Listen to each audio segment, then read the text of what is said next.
창세기 11장 1절에서 9절로 해서 AI 시대의 신앙생활이라는 제목으로 말씀을 좀 전하려고 합니다.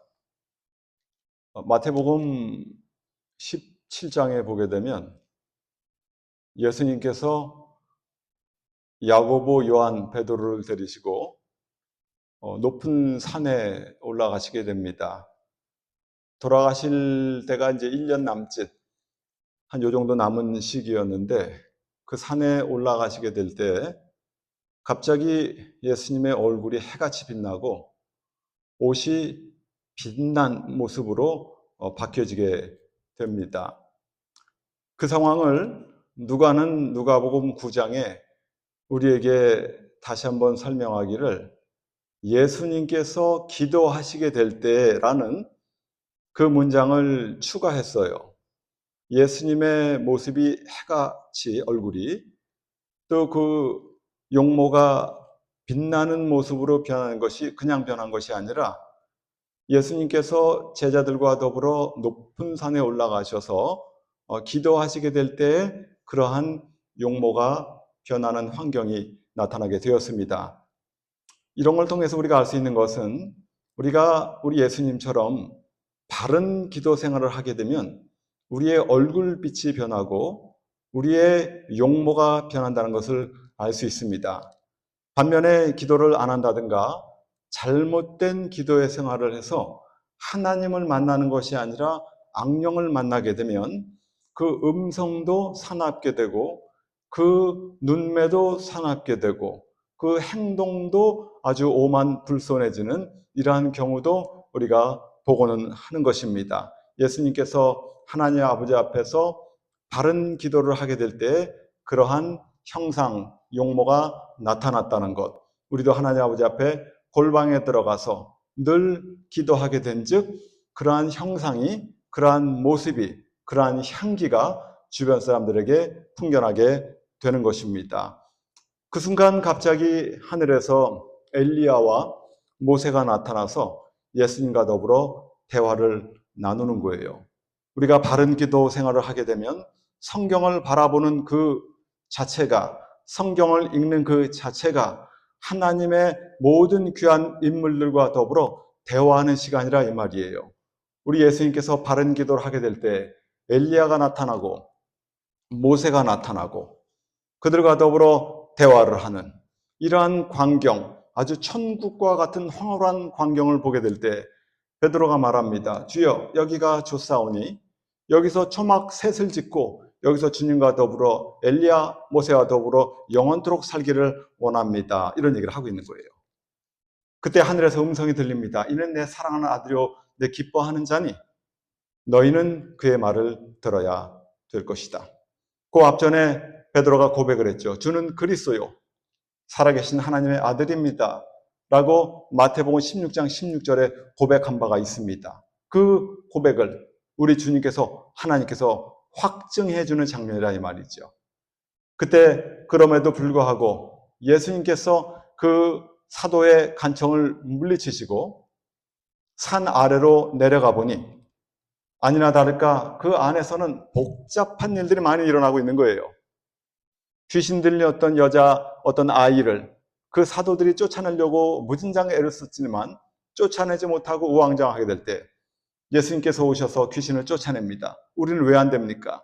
믿음이 없기 때문이다. 우리는 왜 안 됩니까? 기도를 안 했기 때문이다. 기도 이외에는 이런 유가 나갈 수 없는 것이다. 기도를 해야 참된 믿음의 사람이 되어서 악령의 여러 가지 잘못된 기운을 쫓아낼 수 있는 사람이 된다 이 말이죠. 여기서 우리가 배워야 되는 것은 주님께서 그 사도들이 그 천국과 같은 그 광경 속에서 영원토록 살기를 원하는 마음이 간절했지만 그것을 뿌리치시고 이 속세로 내려오셨다라는 것은 우리의 신앙 자세가 어디 산에 가서 홀로 신앙생활하는 것이 아니요, 어디 기도원 혹은 수도원에 들어가서 평생 살아가는 것이 아니라 이 복잡한 세상 중간에 들어가서 그 안에 살면서 하나님의 복음을 증거하라는 사명이 그 마태복음 17장으로부터 우리에게 알려주고 있는 것입니다. 그러므로 우리가 이 세상 안에서 살고 있을진데 이 세상이 어떠한 상황 가운데 이 세상이 진행되고 있는 것인가를 우리가 아는 것은 굉장히 중요해요. 그걸 알고 거기에 빠져들어가자는 것이 아니라 알고 바른 기도를 통하여 하나님의 역사를 주변 모든 사람들에게 나타내고 알리고자 하는 그러한 자세를 가져야 되는 것입니다. 그런 의미로 저는 이 세상이 점점점 AI 시대로 가고 있는 것을 모든 사람이 갑작스럽게 목도하고 있는 세상이 되었습니다. 해서 AI 시대를 살아가는 이러한 시대에 우리의 신앙생활은 어떠한 자세를 가져야 되겠는 것인가, 이러한 제목으로 하나님 말씀을 전하겠다라는 그러한 생각이 마음에 강하게 들게 되었습니다. 제가 이 프린트물을 하나 나눠드렸는데 이걸 참고로 한번 좀 보시고 간략하게 제가 설명을 드리고 창세기 11장을 말씀을 드린 다음에 결론을 맺도록 하겠습니다. 집에 가셔서 이걸 읽어보시고 제가 간단한 설명을 한번 드려보겠습니다. 우리가 살아가는 이 세상은 흔히 말하면 4번에 걸친 산업의 혁명이 있었어요. 이것을 혁명이라는, 이 변화를 혁명이라는 단어로 우리가 말을 합니다. 이 혁명이라는 단어는 어떤 혁신이라든가 어떤 좀 개조라든가 이런 건 틀린 단어예요. 혁신은 이미 있는 거에서 고쳐가지고 조금 더 업그레이드 해가지고 쓰는 것이 혁신입니다만은 이 혁명이라는 것은 완전히 새로운 시작을 의미하는 거예요. 이 사회 전반에 걸쳐서도 그렇고 정치라든가 경제 모든 면에 있어서 혁명이라는 단어를 우리가 듣게 되면 모든 것이 바로 새로 시작된다는 의미가 그 안에 있다 이 말이죠. 우리가 아는 4.19 혁명 하잖아요. 4.19 혁명은 이승만 정권이 물러나고 새로운 정권이 시작하는 거예요. 이처럼 혁명이라는 단어는 이전 것은 다 물러가고 새로운 시작을 의미한다는 것. 그러므로 이 혁명이라는 단어를 통해서도 우리가 하나 생각해 보는 것은 우리가 예수를 믿는 것도, 예수님을 믿는 것도 혁명이에요. 혁신, 개혁, 우리의 내 모습을 약간 좀 고쳐가지고 개선해가지고 예수를 믿어 나가는 것이 아니라 이전에 나는 죽어버리고 새로운 내가 태어나서 그 하나님을 믿는 것이니까 이것이야말로 믿음의 혁명인 거예요. 우리가 거듭난다는 것은 믿음의 혁명이라는 것. 이러한 혁명이 산업에 일어났었는데 1차 산업혁명, 이거 다 들어보셨어요? 18세기 후반이니까 1700년대 말이에요. 기계화의 시작. 그 전에는 농경사회, 농사를 지어가지고 먹고 살던 이러한 삶이었는데 이 기계화의 시작이 되었어요. 그래서 증기, 기관차, 석탄, 그래서 가내수공업에서 공장제 기계공업으로 전환이 되어지게 되는 이런 과정이 있었죠. 이때 아무튼 그 기차 같은 거 나오고 2차 산업혁명은 19세기 말에서 20세기 초니까 1800년도 말에서 1900년도 초반인데 이때는 대량 생산의 시대였어요. 전기, 석유, 내연기관, 이때 자동차가 생겼어요. 포드 자동차. 그래가지고 이 당시에도 사람들이 말을 타고 이 마차로 사람들을 운송하고 또 짐을 운송하고 했는데 갑자기 이 자동차가 나오니까 사람들이 자동차를 막 때려 부수고 또 기계가 나와가지고 대량 생산을 하니까 사람들이 일자리가 막 없어지잖아요. 그러니까 막 기계를 때려 부수고 이런 일이 이 당시에도 있었어요. 이 혁명이라는 것 자체는 말 그대로 굉장한 혼란을 사회적으로 또 경제적으로 모든 심리적으로 혼란을 초래하는 시대예요. 없던 무언가가 새로 생겼기 때문에 이거를 적응하는 단계에 있어서 수많은 혼란이 야기된다 이 말이죠. 지금 세상과 똑같아요. 이때에도 자동차가 나오게 될 때 말을 가지고 생계를 꾸려나가던 사람들이 자동차를 가로막고 자동차를 못 달리게 하고 자동차를 못 쓰게 하는 역사가 이 당시에도 있게 되었습니다. 자, 그리고 3차 산업혁명은 20세기 후반이니까 1900년도 말, 1990년도 요쯤 될 거예요. 컴퓨터와 인터넷이 이때 나왔어요. 제가 기억에 한 1992년쯤 되는 것 같아요. 한 3년인가? 93년인가? 학교에서 이메일을 보내는 것이 프로젝트 중에 하나가 있었어요. 지금 보내는 거 이메일 보내는 거 아무것도 아닌데 그 당시 처음 나온 거니까 이메일을 어떻게 보내는 건지 학생들마다 굉장히 혼돈스럽고 어려운 그런 기억이 납니다. 그때가 1990년도 요 무렵이었어요. 인터넷이 막 나오고 컴퓨터가 더 아주 성능이 좋아지게 되고 뭐 반도체, 뭐 제조 공정의 자동화와 정보의 디지털화 뭐 이런 때가 1990년도 요때쯤에 일어나게 되었습니다. 이거 우리가 다 지나온 거죠. 그리고 요새 본격적으로 나오는 것이 무엇이냐? 4차 산업혁명이에요. 이것은 21세기 초니까 2000년도 초부터 시작이 된 건데 그 핵심 기술은 AI, 인공지능, 그리고 빅데이터, 그리고 IoT라고 그래요. 사물 인터넷, 인터넷 오브 띵, 그 사물을 인터넷하고 연결시켜서 내가 집에서 이 스마트폰으로 집에 있는 온도를 조절을 하기도 하고 이 스마트폰으로 자동차 문을 열기도 하고 뭐 자동차 시동을 걸기도 하고 이게 바로 이제 사물 인터넷이라는 거예요. 이러한 것이 현실 세계에서 수많은 사람들이 지금 쓰고 있다 이 말입니다. 하지만 요즘 세상 중에서 가장 핫한 그러한 그 주제가 무엇이냐? 바로 AI. 그래서 AI에 대해서도 제가 좀 더 여기다 적어놨어요. AI, 인공지능의 발전.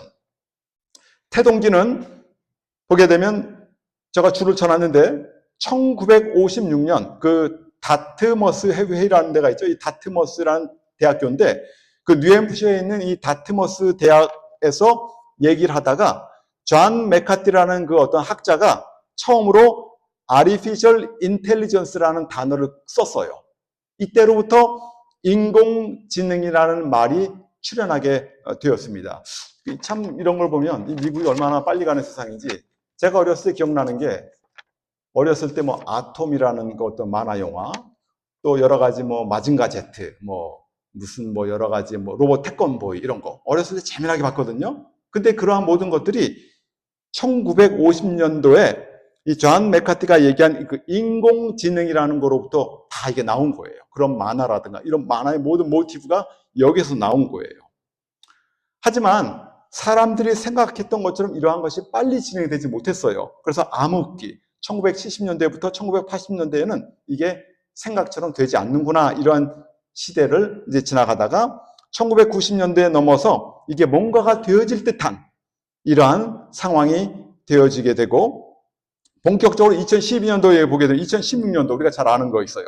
이세돌하고 AI가 바둑을 둬가지고 이세돌이 아주 그냥 거의 지는 이러한 일이 있었고 이거로 말미암아 AI라는 것이 대중화되게 되는 사람들의 머리에 깊이 인식되어지게 되는 때가 바로 2016년 이때 이게 된 거예요. 그리고 지금 2022년 현재는 인간의 창의성에 도전을 하는. 근데 이것이 왜 이렇게 급해졌냐면 그 코로나가 이제 2019년 12월경에 일어났거든요.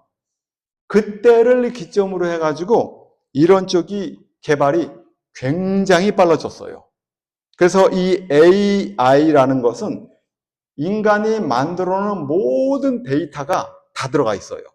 그래서 내가 물어보게 되면 이것이 무엇이든지 다 나에게 알려줘요. 그리고 장차 이 AI가 로봇에게 탑재가 되는 일이 있다 이 말이에요.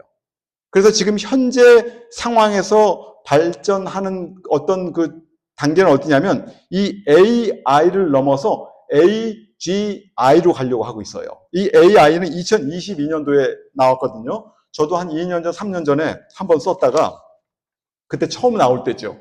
어떻게 이런 게 다 있는가 했는데 지금은 안 쓰는 사람이 없어요. 근데 여기서 지금 중국이든 미국이든 추구하는 것이 뭐가 있냐면 AGI로 가려고 그래요. Artificial General Intelligence라는 거예요. 이것은 AI는 내가 시키는 건 하는데 시키지 않은 건 안 해요. 하지만 AGI는 우리 사람하고 똑같아요. 시키지 않아도 하는 거예요. 그래서 이 AI 혹은 AGI를 만드는데 가장 중요한 게 뭐냐면 이 GPU예요. GPU. Graphic Processing Unit이라고 하드웨어. 이거를 파는 데가 어디입니까? 엔비디아. 그래서 엔비디아라는 이 회사가 주가가 10년 만에 200배가 올라가 버린 거예요. 이 GPU를 너나 할 것 없이 회사마다 사기 때문에. 그래서 앞으로 우리가 다가오는 이 세상은 AGI라는 이러한 것들이 나타나서 우리가 생각하는 것 이상의 모든 것을 할 수 있는 그러한 존재, 로봇가 나온다 이 말이에요. 근데 이 기계라는 것은 사람이 만들어 놓고 사람이 업그레이드 하기 전에는 기계가 더 좋아질 일은 없어요. 하지만 AGI라는 것은 자기가 알아서 부족한 것은 고쳐나가요. 사람하고 똑같아요. 이러한 시대가 우리 앞에 다가오고 있는 것입니다. 몇십 년 전에 생각해 보게 되면 이건 공상 과학 영화에나 나오는 일이지 어떻게 이런 일이 있을 수가 있어 했었어요. 제 기억에 1999년도에 AI라는 그 영화가 있었어요. 그 스티븐 스필버그가 만든 영화인데 AI, Artificial Intelligence예요, 제목이. 근데 거기에서 그 어떤 가정이 그 엄마가 자기 아들이 죽은 다음에 로봇을 아들로 양자를 해요. 근데 그 로봇의 모습이 사람하고 똑같이 생겼어요. 근데 양자는 했는데 그 엄마가 그 아들에게 정을 주질 않는 거예요. 그 로봇이니까. 근데 그 아들 로봇은 그 어머니로부터 인정을 받고 어머니로부터 사랑을 받고자 하는 이러한 마음이 막 그 안에서 일어나는 거예요. 로봇인데 사람처럼. 그러다가 그 엄마는 죽게 되고 그 AI 그 로봇은 그 엄마의 사랑을 못 잊어가지고 방황하는 그러한 영화가 있었어요. 1999년도에 나온 영화예요. 그리고 2000년도에 나온 영화 중에 하나가 바이센테니얼 맨이라는 게 있어요. 뭐 성경 얘기 안 하고 뭐 자꾸 이런 얘기 하냐 그러는데 이걸 좀 아셔야 돼요. 돌아가는 세상이 그런 거니까. 바이센테니얼 맨이라는 그 한국말로 하면 200년을 산 인간 뭐 그런 정도 될 거예요. 어떤 가정이 지금 말로 하면 아마존으로 뭘 오더를 했어요. 오더를 했더니 큰 박스가 하나 왔는데 그 박스를 열어보니까 로봇가 거기 나와 있어요. 그 로봇을 조립을 했더니만 이 로봇가 사람처럼 이제 말도 하고 모든 것을 하면서 가사 도움 일을 하는 거예요. 집안에 필요한 모든 일을 해요. 요새 보게 되면 그런 로봇이 나온다고 하고 있죠. 근데 이 로봇가 나중에는 사람의 모습으로 뭐 어떻게 변화가 돼요. 그래가지고 그 로봇을 산 그 엄마 아빠는 다 죽고 그 딸이 나중에 그 로봇가 2차 저차 해가지고 집을 나가요. 집을 나가서 사람이 됐어요. 근데 나중에 모르고 이 딸이 그 로봇인 줄 모르고 결혼을 해요. 그러한 내용의 영화가, 재미난 영화가 있습니다. 바이센테니얼 맨이라고.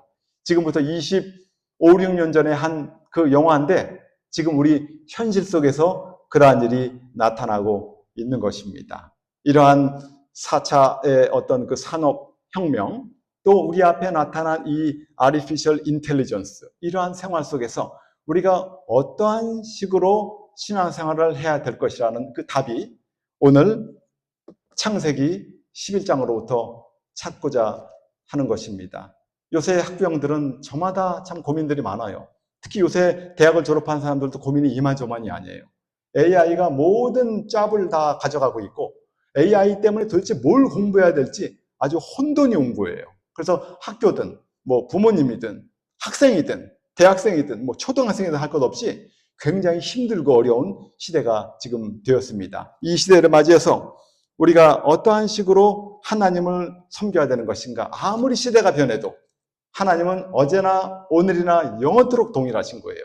성경은 영원토록 동일한 것처럼 이 말씀을 통해서 우리의 이 신앙을 어떠한 방향으로 갈 것인가 한번 생각해보는 시간이 됐으면 하는 것입니다. 창세기 11장 한번 같이 보세요. 창세기 11장에 보게 되면 1절에 온 땅에 구음이 하나고 언어가 하나랍니다. 이게 뭐 요새 성경은 개역개정에는 어떻게 나왔냐면 언어와 말이 하나다 이렇게 나와 있어요. 언어가 말이고 말이 언어인데 반복 설명한 거예요. 언어와 말이 하나였다. 여기서 온 땅에. 근데 이 온 땅이 어디냐면 아라랏산 근방을 얘기를 하는 거예요. 아라랏산. 하나님께서 노아를 통해서 방주를 짓게 되고 온 세상을 물로 심판했단 말이에요. 근데 이 노아의 홍수 사건이 언제 있었냐면 아담이 태어난 다음부터 1056년이 지난 다음에 1656년이 지난 다음에 노아의 홍수가 있었어요. 아담이 태어나고 노아가 태어났을 때의 시간을 계산해 보게 되면 어디서 계산하냐? 창세기 5장을 더해 보면 노아가 아담이 태어난 다음에 1056년 있다가 태어나요. 근데 우리가 알다시피 이 홍수는 노아가 600세 되던 해에 있었어요. 그러므로 아담이 창조된 그때로부터 따져보게 되면 1656년이 지나서 노아의 홍수가 있었어요. 그래서 이 노아의 홍수가 약 한 1년 정도 있다가 배가 이리저리 표류하다가 정착한 곳이 있었는데 그 곳 이름이 어디예요? 아라랏 산이에요. 지금으로 하게 되면 터키 지방에 있는 그 산입니다. 그 산이 지금도 있어요. 아라랏 산이라고. 굉장히 한 해발 5,000m 정도 되는 굉장히 높은 산이에요. 항상 눈이 있는. 그 산에 그 방주가 안착을 하게 됩니다. 근데 우리가 알다시피 노아에게는 세 아들이 있었죠. 셈과 함과 야벳이 있었어요. 근데 이 셈과 함과 야벳은 노아가 한 500세 정도 됐을 때 태어난 아들들이에요. 그러니까 노아 홍수 때에는 이 아들들이 나이가 100살이 좀 넘었을 그런 나이였어요. 근데 이 아라랏산에서 노아와 이 세 아들들이 이제 자라면서 지내면서 수많은 자손들이 여기서 번성을 하는 거예요. 근데 우리가 알다시피 이 아라랏 산이라는 데가 굉장히 높은 산인데 게다가 노아의 홍수 때문에 하늘에 있는 모든 물이 다 쏟아져 내려온 터인지라 급격한 기후의 변화가 일어나서 더 이상 따뜻하고 한 이러한 계절이 아니라 지금 우리가 사는 이런 계절하고 굉장히 비슷하단 말이에요. 그러다 보니까 처음에는 그저 살았지만 시간이 지나가면 지나갈수록 여기에서 산다는 게 여간 불편한 게 아닌 거예요. 점점 식구가 많아지고 점점 인구가 많아지게 되니까. 그래서 이 사람들이 어느 순간 어느 때 2절에 보게 되면 그들이 동방으로 옮겨가기를 결정을 해요. 그러다가 시날 땅에 한 평지를 만나서 거기에 거하게 돼요. 2절을 얘기하고 있는 겁니다. 이 당시가 노아가 홍수 사건이 있은 다음에 그럼 이 바벨탑 사건은 언제 있었을 것인가? 창세기 10장 25절에 단서가 나오는데 에벨은 두 아들을 낳았는데 하나의 이름이 벨렉인데 그 이유가 그때 세상이 나뉘었대요. 그리고 벨렉의 아우의 이름은 욕단이랍니다. 그러니까 이 에벨이 벨렉을 낳았을 그때 이 세상이 갈라진, 즉 바벨탑 사건이 있었다 이 말이에요. 그리고 창세기 11장 10절 이하를 살펴보게 되면 셈이 아르박산 낳고 아르박삿이 셀라를 낳고 쭉 나온단 말이에요. 이걸 다 더해서 벨렉이 날 때까지 더해보게 되면 101년이 지나가게 돼요. 그러므로 홍수를 기점으로 해서 홍수가 끝난 다음부터 약 101년이 지난 그때 바벨탑 사건이 일어난 거예요. 그러면 홍수가 끝났을 그때가 노아가 601살이니까 바벨탑 사건이 일어났을 때쯤에는 노아가 한 702살쯤 된 거예요. 이 바벨탑 사건이 있었을 때 노아가 역시 생존하고 있었습니다. 노아만 생존한 게 아니에요. 창세기 5장에 보게 되면 아담부터 해서 노아까지 10명이 나오거든요. 창세기 11장 10절 이하에도 족보가 나오는데 여기에서는 셈으로부터 시작해가지고 아브라함까지 역시 10명의 인물들이 나옵니다. 이 셈은 바로 노아의 아들인데 이 셈을 시작해가지고 아브라함이 태어날 때까지가 이 10명인데 이 10명이 다 같이 살고 있어요. 근데 이 중에 한 명, 나홀, 아브라함의 할아버지만 일찍 떠났고 나머지 9대 10대가 다 같이 있는 상황이에요. 그러한 상황 가운데 이들이 시날 평지를 만나서 이제 셈과 함과 야벳 많은 자손들이 여기에서 이제 살고 있는 것인데 아마 추정해 보게 되면 그 인구가 한 수만 명, 수십만까지는 안 될 것 같아요.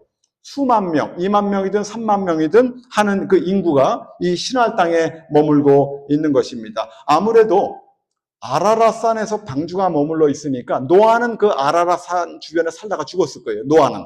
하지만 노아의 자손들은 이 아라랏산을 떠나서 동쪽으로 이동을 하다가 시날 평지를 만나서 여기가 살기가 좋으니까 마치 베드로가 말한 것처럼 여기가 좋사오니 여기서 천년만년 살아갑시다. 하나님께 예수님께 했던 모양이 여기에 나타나고 있는 거예요. 근데 거기까지는 뭐 괜찮아요. 그런데 3절에 보게 되면 서로 말하되 벽돌을 만들어 견고히 굽자 하고 벽돌로 돌을 대신하여 역청 모이고 나오죠. 이게 요새 말로 하게 되면 신기술, 산업혁명이 일어난 거예요. 사실 이들이 오래 살고 있던 아라랏산에서 떠나서 이 동쪽으로 이사하다가 이 신할 땅 평지에 왔다는 것 자체도 어떻게 보게 되면 혁명이에요. 자기가 오랫동안 살고 있던 그 고향을 떠난다는 것 자체가 혁명이니까. 우리도 한국에 살고 있다가 미국에 온다는 것 자체가 혁명이란 말이에요. 이들이 아라랏산에 살고 있다가 옮겨온 이 지방, 이 신할 평지가 살만한 곳인데 여기에서 이들이 계속 살려고 했는데 그것까지 괜찮은데 이들이 하는 말이 자, 성과 대는 탑이에요. 탑을 쌓아 탑 꼭대기를 하늘에 닿게 하자는 거예요. 그리고 우리의 이름을 내고 온 지면에 흩어지면 면하자. 여기 이게 문제가 생기는 거예요. 하나님의 이름을 내자 했으면 됐는데 우리의 이름을 내자고 하는 문제가 여기서 발생하는 통에 이제 모든 문제의 출발이 되게 되는 것입니다. 이 말을 들으면 생각나는 거 없어요? 이게 누구의 마음입니까? 사탄 마귀의 마음이에요. 이사야서 14장을 보게 되면 사탄 마귀가 그 높은 구름 위에 올라가서 하나님과 더불어 내가 하나님 이름 위에 자기가 오히려 올라가려고 하는 이러한 일들이 이 사탄 마귀, 타락하기 천사죠. 그때 있었는데 그 마음이 창세기 3장에 아담과 하와를 깰 때 나타나더니 또 여기에도 역시 그 사탄 마귀적인 마음이 나타나고 있는 것입니다.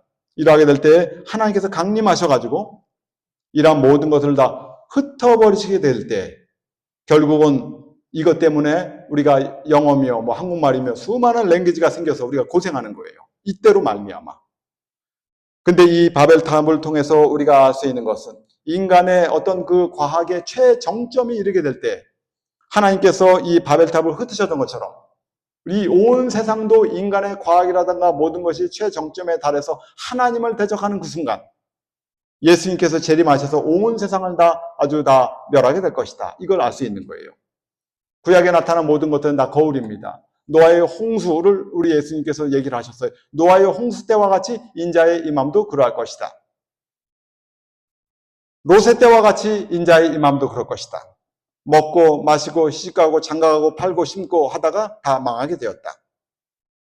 롯의 때와 같을 것이고 또 노아의 때와 같이 임자의 임함도 그러할 것이다. 한 것처럼 이 바벨탑 사건이 있던 이러한 현상이 말세 어느 순간에 재현되게 될 때 예수님께서 오실 때가 가까워 간다 이 말입니다.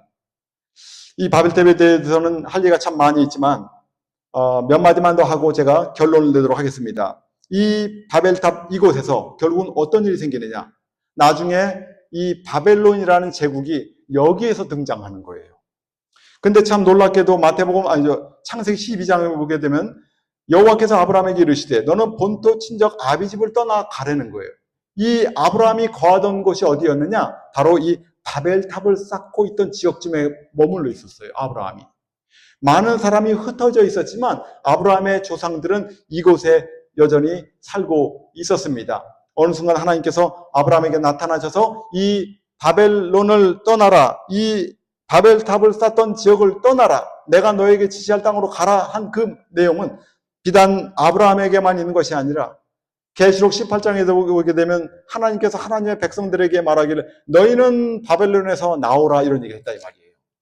그러므로 이 세상 문명, 이 세상 기술 이런 거 다 좋은 거지만 거기에 우리가 깊이 매몰돼 가지고 신앙생활이 뭐고 다 팽개쳐버리고 그러한 어떤 문명과 그러한 과학에 이러한 것을 너무나 신봉하고 따라가게 되면 어떻게 되는 거예요? 하나님께서 싫어한다 이 말이에요. 그곳에서 나오라 그런 얘기를 하고 있다 이 말입니다. 바벨론에서 살고 있던 이 갈대아 우르에 살고 있던 아브라함, 이 당시 아브라함 아버지 데라죠. 데라를 위시해서 셈부터 해가지고 다 살고 있었어요 거기에. 그런데 어느 날 하나님께서 아브라함에게 나타나서 그 아브라함을 불러내었다 이 말입니다. 유대 전승에 이런 일이 있었어요. 아브라함의 아버지가 데라인데 우상 만드는 일을 했거든요. 근데 여호수아를 고별 설교를 들어보게 되면 여호수아가 그런 얘기를 해요. 그 아브라함의 아비 데라가 강 전편에서 우상을 섬기게 될 때 이런 얘기를 해요. 그래서 전승에 보게 되면 아브라함의 아버지가 데라인데 이 데라가 우상 만드는 일을 한 사람이 아니었는가 이런 얘기가 유대 전승에 있습니다. 이 아브라함의 아버지 데라가 우상 만드는 일을 하다가 잠깐 출타를 했어요. 근데 아브라함은 어려서부터 아주 신앙심이 좋았어요. 그래서 이 아브라함은 아버지는 안 그랬지만 아버지랑 다르게 이 아브라함은 그 할아버지 정말 9대조, 10대조 되는 그 셈으로부터 여러 가지 얘기를 듣고 뭐 그랬겠죠? 그런 가운데 우상을 다 때려 부숴버렸어요, 아브라함이. 그랬더니 아버지 데라가 와가지고 노발대발 한 거죠. 이거 누가 그랬냐고. 그랬더니 아브라함이 기지를 내가지고 뭐라 그러냐면, 자기가 우상들이 있길래 밥을 아주 잘 차려놓고 음식을 차려놓고 이걸 좀 먹으라고 그랬더니만 이 우상들이 막 싸우더라는 거예요. 그래가지고 큰 우상 하나가 화가 나가지고 근데 이제 다 부신 다음에 아브라함이 큰 우상 하나에다가 도끼를 지어놨거든요. 그러고 나서 이제 아버지가 들어와서 이제 그런 얘기를 하게 될 때 우상들이 막 싸우니까 이 큰 우상 하나가 화가 나가지고 막 이 도끼를 휘둘러가지고 다 부셔버렸다고. 그랬더니 아브라함 아버지 데라가 야 임마 이 말도 못하고 걷지도 못하고 이거 다 돌덩이고 다 이거 쇠덩이인데 무슨 말을 하고 움직이냐고. 그러니까 아브라함이 이걸 보시라고 말도 못하고 움직이도 못하고 아무것도 못하는 걸 왜 섬기고 있냐고. 이러한 일을 했다라는 그런 유대 전승이 있어요. 그래서 그 마을에서 정말 어려움을 당하다가 그러한 즈음에 하나님의 명령이 임해서 결국은 아브라함이 아버지 데라를 모시고 그 살고 있던 고향에서 떠나 나왔다. 이런 얘기가 있다 이 말입니다. 그만큼 이 바벨론이라는 지역은 우상이 아주 승했던 지역이 되게 되는 것입니다. 언젠가 하나님께서 오시게 될 때에도 이러한 일이 재현되게 될 것입니다. 그럼 이러할 때 우리는 어떠한 식으로 신앙생활을 해야 될 것인가? 지금부터가 가장 중요한 내용이 되게 되는 것입니다. 자, 그러면 우리가 어떠한 식으로 신앙생활을 해야 되는가? 그 답은 야고보서 4장 13절에 있습니다. 한번 찾아 제가 읽어드릴게요. 야고보서 4장 13절에 우리가 잘 아는 내용인데 한번 보게 되면 들으라 너희 중에 말하기를 오늘이나 내일이나 우리가 아무 도시에 가서 거기서 1년을 유하며 장사하여 일을 벌이라 하는 자들아 내일 일을 너희가 알지 못하는도다. 너희 생명이 무엇이뇨? 너희는 잠깐 보이다 없어지는 안개니라. 너희가 도리어 말하기를 주의 뜻이면 우리가 살기도 하고 이것저것을 하리라 할 것이오늘 이제 너희가 허탄한 자랑을 자랑하니 이러한 자랑은 다 악한 것이라. 뭐라고 그럽니까?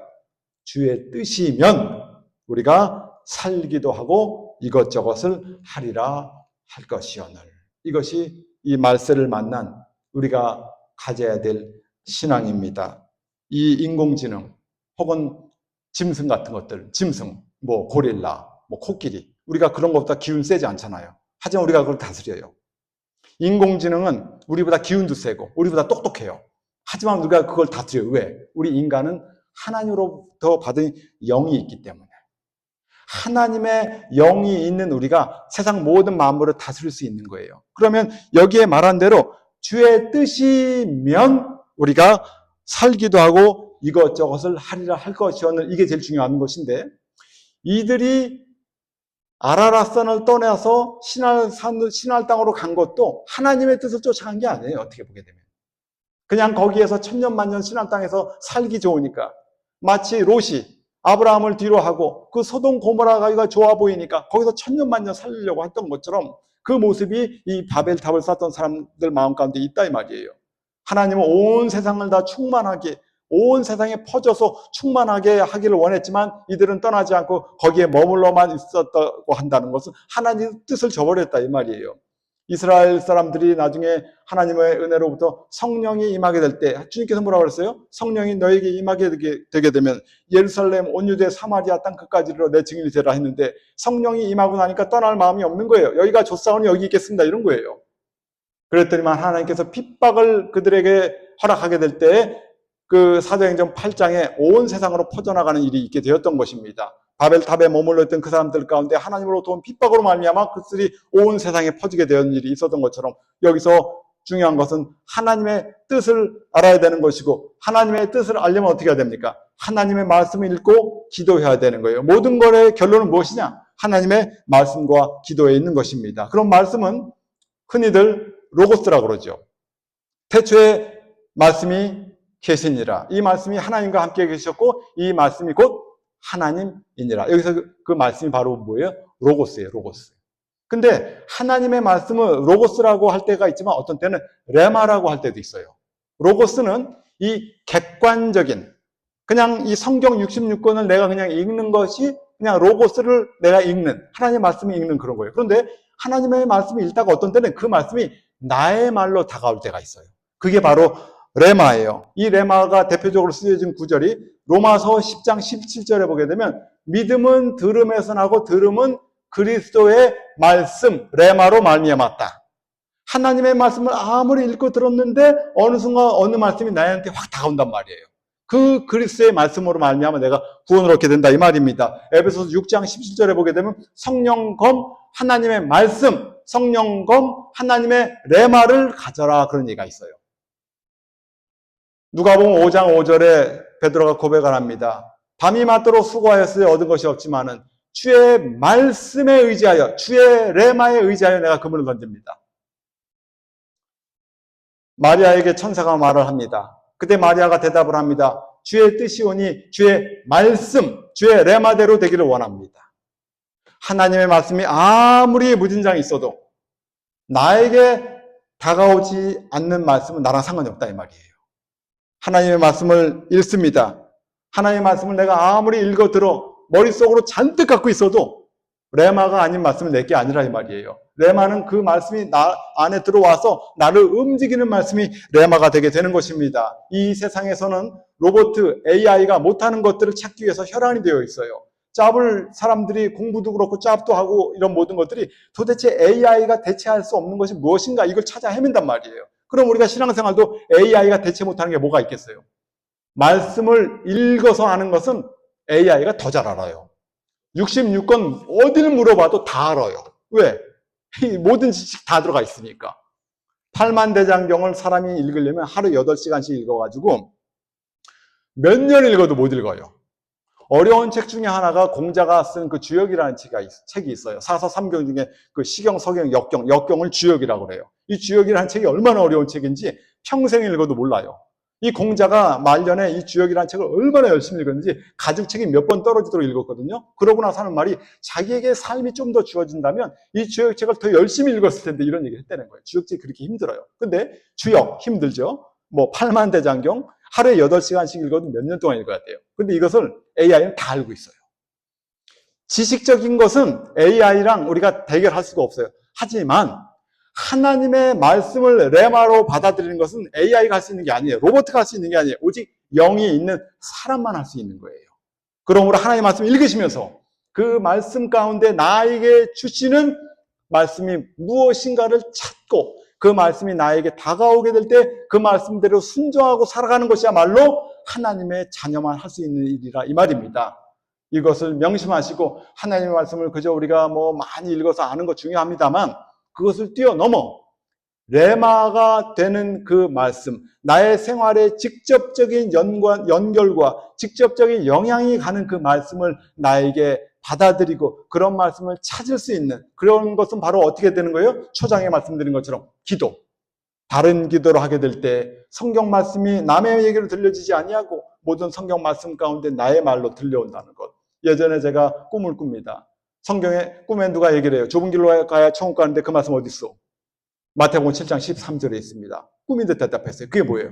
나한테 주시는 레마인 거예요. 어느 날 갑자기 꿈을 딱 깨는 순간 하나님 말씀이 생각이 나는 거예요. 근신하라 깨어라 너희들 여마이가 우는 사자같이 돌아다니며 삼키자를 찾는다.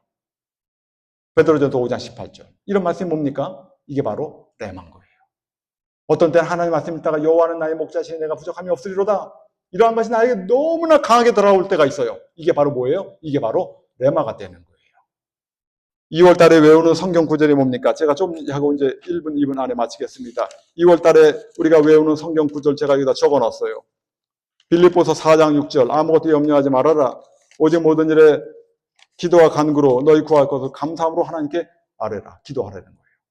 그러면 7절에 뭐라고 그럽니까?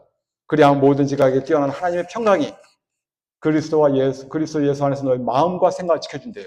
모든 일을 염려하지 말고 모든 일을 기도하면 하나님께서 모든 일을 다 해결해 줄게 그렇게 하지 않고 너희의 마음과 생각을 지켜준다는 거예요. 그러므로 그 마음 안에 평강이 기쁨이 있다 이 말이에요. 형편이 좋아져가지고 오는 평가 말고 형편 상관없이 내 안에 주어지는 하나님의 평가 말입니다.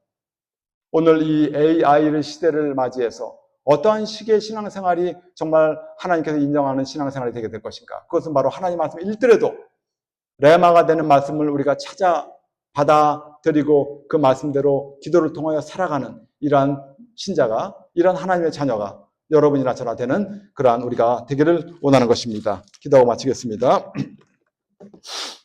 하나님의 은혜 안에 AI 시대를 맞이해서 사회 전반, 학교, 직장, 또 이 신앙생활조차도 굉장히 혼돈스러운 시대를 맞이했습니다. 이러한 때 이 성경책이야말로 과거, 현재, 미래를 통해서 우리에게 빛으로 모든 것을 확연히 알려주시는 것이오니 이 시대를 통해서 하나님 66권의 말씀을 내가 다 읽어 알아 외워도 나랑 상관이 없는 어떤 사두개인 바리새인의 길이 아니요, 한 문장 하나를 알아도 그것이 바로 레마가 되어서 내 마음 안에 아주 꽂혀 들어와서 내 혼과 영과 관절과 골수를 찔러 쪼개는 그러한 레마의 하나님의 말씀이 되게 하셔서 우리의 삶 가운데 변화가 일어나게 되고 주변을 변화시킬 수 있는 하나님의 복된 하나님의 자녀를 인도하여 주시옵소서. 이 모든 말씀 예수님의 이름으로 기도하옵나이다. 아멘.